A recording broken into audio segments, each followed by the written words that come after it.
हिंद दोस्तों, आपका फिर से स्वागत है इस वीडियो में। मैं हूं आपका दोस्त तबरेज़। आज हम फिर से बात करने वाले हैं। दोस्तों आज की इस वीडियो में हम लोग बात करने वाले हैं निफ्टी एंड बैंक निफ्टी के बारे में।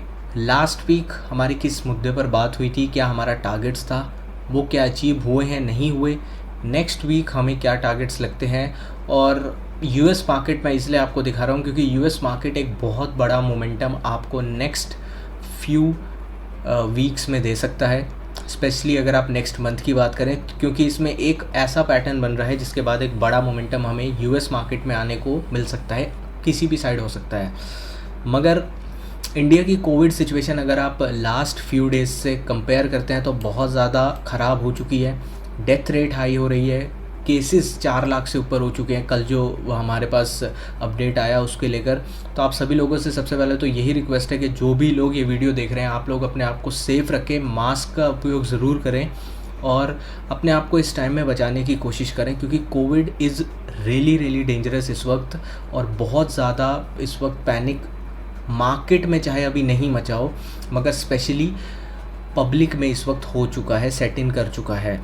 अब नेक्स्ट वीक हमारी क्या स्ट्रैटेजी होनी चाहिए, कौन से इंपॉर्टेंट लेवल्स होने चाहिए, वो सारी चीज़ें हम इस वीडियो में डिस्कस करने वाले हैं। तो वीडियो शुरू करने से पहले अगर आप लोगों ने अभी तक हमारे यूट्यूब चैनल को सब्सक्राइब नहीं किया है तो भाई सब्सक्राइब कर देना, बेल आइकन दबा देना। और अगर आप लोगों ने अभी तक हमारे टेलीग्राम चैनल को ज्वाइन नहीं किया है तो वहाँ पे 19,000 से ज़्यादा मेंबर्स हो चुके हैं। आप लोग सभी लोगों का बहुत ज़्यादा सपोर्ट मिल रहा है, तो आप लोग वहाँ पे ज़रूर ज्वाइन करें।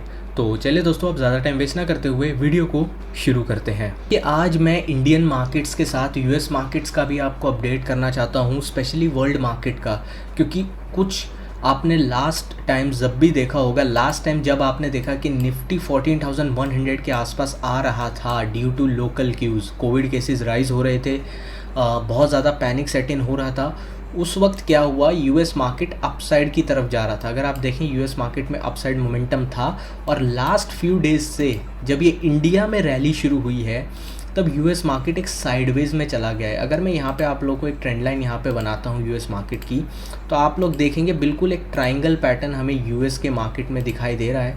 और किसी भी साइड को एक बहुत बड़ा मोमेंटम जो है यूएस मार्केट दे सकता है। अगर 33,750 के नीचे यूएस मार्केट निकलता है तो इसमें एक शार्प सेल ऑफ आ सकता है, जो इसे यहाँ से, बिल्कुल ध्यान से सुनिएगा, यहाँ से 1000 पॉइंट्स तक यूएस मार्केट में फॉल हो सकता है, क्योंकि यहाँ पे एक गैप छूटा हुआ है, यहाँ पे एक गैप छूटा हुआ है और यहाँ पे भी एक गैप छूटा हुआ है। तो काफ़ी जगह ये गैप छोड़ के भागा है, तो इन गैप्स को फिल करने के लिए यूएस मार्केट आ सकता है नीचे की साइड।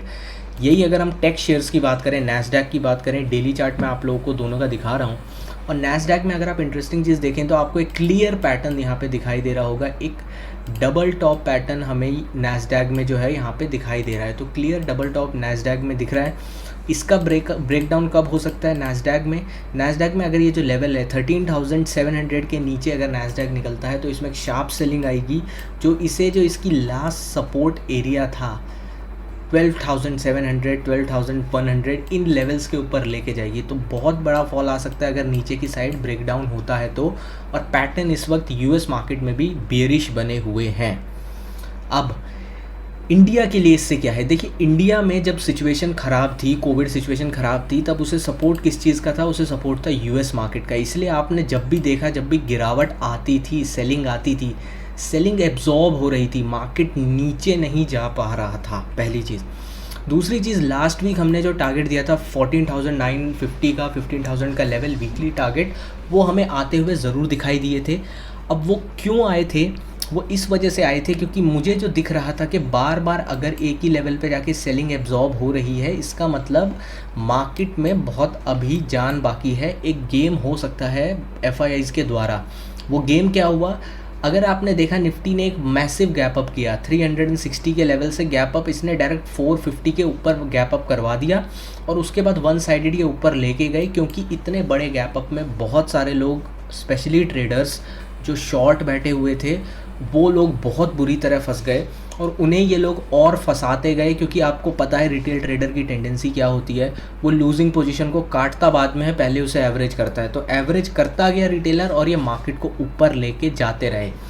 और इन्होंने कहाँ पे ये पूरा गेम ख़त्म किया, इन्होंने गेम यहाँ पे ख़त्म किया जब 15,000 के ऊपर इन्होंने खोला, तो भाई सबको यही लगा कि मार्केट अब बुलिश हो चुका है। उस वक्त मैंने आपको बोला था 15,050 का एक बहुत स्ट्रॉन्ग रेजिस्टेंस, और वहाँ से हमें रिवर्सल देखने को मिला है। कुछ नहीं है भाई, केवल 30 मिनट ट्रेंड लाइन पे एक बहुत बड़ा रेजिस्टेंस है, और वही मैंने आपको बताया था। तो अभी भी चांसेस हैं कि मार्केट इन लोज़ को तोड़ सकता है, क्योंकि अब उसके पास वर्ल्ड मार्केट का भी सपोर्ट नहीं है। इस चीज़ को आप ध्यान में रखिएगा। दूसरी चीज़, अगर मैं डॉलर इंडेक्स की बात करता हूँ, डॉलर इंडेक्स जब भी वीक होता है, जो एशियन मार्केट्स होती हैं उसमें हमें पैसा आता हुआ देखने को दिखाई देता है। अगर डॉलर इंडेक्स स्ट्रॉन्ग होता है तो हमें जो है एशियन मार्केट से पैसा जाता हुआ दिखाई देता है। ये 4 आवर का टाइम फ्रेम हमें डॉलर इंडेक्स का दिख रहा है, और इसमें क्लियर कट ब्रेकआउट दिखा है। और ये ब्रेकआउट अगर सक्सेसफुल होता है तो हमें एटलीस्ट 94 के लेवल्स आगे आने वाले दिनों में डॉलर इंडेक्स में दिख सकते हैं, जो कि बहुत नेगेटिव होगा, नेगेटिव सेंटिमेंटली होगा एशियन मार्केट्स के लिए। तो यूएस मार्केट बेयरिश ट्रेंड बना रहा है, बेयरिश पैटर्न्स बना रहा है। कोविड सिचुएशन बहुत ज़्यादा ख़राब है, स्पेशली इस वक्त बहुत ज़्यादा ख़राब है। डेथ रेट को भी अगर हम काउंटिंग करते हैं तो डॉलर इंडेक्स यहाँ पे एक राइज दिया हुआ है। हमारे पास ये मंथली एक्सपायरी नहीं है, तो कोई बड़ा मूव, बड़ा एक आप कहते हैं ना बिल्कुल फ्लिप साइड, कुछ भी ऐसा नहीं हो सकता है। इस वक्त रिवर्सल आता हुआ इस वक्त मेरे को इस वीक नहीं दिखाई दे रहा है, इसलिए मैं बेयरिश हूँ। और हमारा टारगेट, अगर निफ्टी में वीकली टारगेट पूछें तो एटलीस्ट हमें बड़ी गिरावट इसमें देखने को मिलेगी। वो लेवल्स क्या होंगे वो भी मैं इस वीडियो में डिस्कस करने वाला हूँ। तो ये डॉलर इंडेक्स मैंने आपको बता दी, ये भी वीक है। अब हम निफ्टी एंड बैंक निफ्टी की बात करते हैं, जिसके लिए भाई वीडियो मेन है। निफ्टी एंड बैंक निफ्टी में क्या, अगर आप clear cut higher time frame में देखें, मैं चाहे 30 मिनट के टाइम फ्रेम में लगाऊँ या 45 मिनट के टाइम फ्रेम में लगाऊँ, एक बहुत ही हायर लेवल्स पे मार्केट गया, वहाँ पे आपको एक रिजेक्शन मिला। और हमारी जो ये रेंज थी, जिस रेंज में मैंने आपको बता रहा था कि मार्केट एक रेंज में जा रहा है, और ये रेंज में मार्केट अभी भी नीचे की साइड जा रहा है। अगर आप देखें तो हमें कोई भी एक बड़ा ब्रेकआउट इसमें नहीं मिला है अब तक। ये फेक ब्रेकआउट जितनी बार मिलते हैं वो सारे फेल हो जाते हैं। तो बड़े टाइम फ्रेम में मार्केट अभी भी डाउनवर्ड ट्रेंड पे है, और हमारा नेक्स्ट टारगेट जो है वो एटलीस्ट 14,000 या 13,800 की रेंज जो है हमें आते हुए देखने को दिखाई दे सकती है मार्केट में इस वीक तक। कब तक? जब तक 15,050 का लेवल मार्केट में नहीं निकलता है, आपको एग्रेसिव बुलिश नहीं होना है। बहुत ज़्यादा क्वांटिटी में आपको बुलिश पोजीशंस नहीं बनानी है। अभी मैं इस वीक के लिए मार्केट में बेयरिश हूँ। मेरे हिसाब से लोअर लेवल्स मार्केट इस वीक टेस्ट कर सकता है, केवल टेक्निकल्स के ऊपर देख के, टेक्निकल टर्म्स पे वर्ल्ड मार्केट को साथ में रख के, डॉलर इंडेक्स को साथ में रख के और कोविड सिचुएशन को साथ में रख के मेरे को एक क्लियर कट सिचुएशन जो है इस वीक के लिए दिखाई देती है कि हम लोग एटलीस्ट ये लोअर लेवल ज़रूर टेस्ट करेंगे। 13,950 का लेवल जो है इस वीक टेस्ट हो सकता है।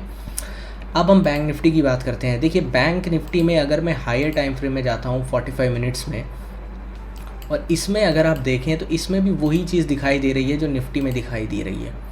क्लियर कट हमें हायर लेवल से रिजेक्शन मिला है, जो हमारा लेवल था उससे हमें रिजेक्शन यहाँ पे देखने को मिला है। अब बैंक निफ्टी में क्या हो सकता है? देखिए, बैंक निफ्टी में एक डाउनवर्ड चैनल जो बना हुआ था, अगर आप मेरे से पूछते हैं तो ये डाउनवर्ड चैनल में 2 से 3 बार जो है एक ब्रेक डाउन हो चुका था। यहाँ पे ब्रेक डाउन हुआ था, जो लेवल मैं आप लोगों को थोड़ा क्लोजिंग करके दिखाता हूँ। 30,500, 30,500, 400 की रेंज 2 बार टेस्ट हो चुकी थी, मगर इन्होंने सारा खेल पलट दिया। जब सारी दुनिया बेयरिश हो रही थी तो वन साइडेड ये मार्केट को खींच के लेके गए। FII का गेम जो मैंने आपको कल समझाया था वही इन्होंने करा है। अब जब तक 34,250 की रेंज, ये याद रखिएगा, जब तक 34,250 की रेंज डिसाइसिवली नहीं टूटती है, बड़ा ब्रेकआउट नहीं आता है 34,250 की रेंज पर, हम लोग rise, sell on rise market को देखेंगे। क्योंकि कोई भी राइज आएगा वो सेल ऑफ के लिए सेलर्स एग्रेसिवली यूज़ करेंगे।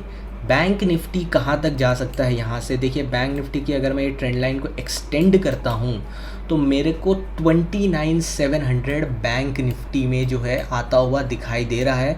क्लियर डाउनवर्ड चैनल हमें बैंक निफ्टी और निफ्टी दोनों में इस वक्त टेक्निकली दिख रहा है।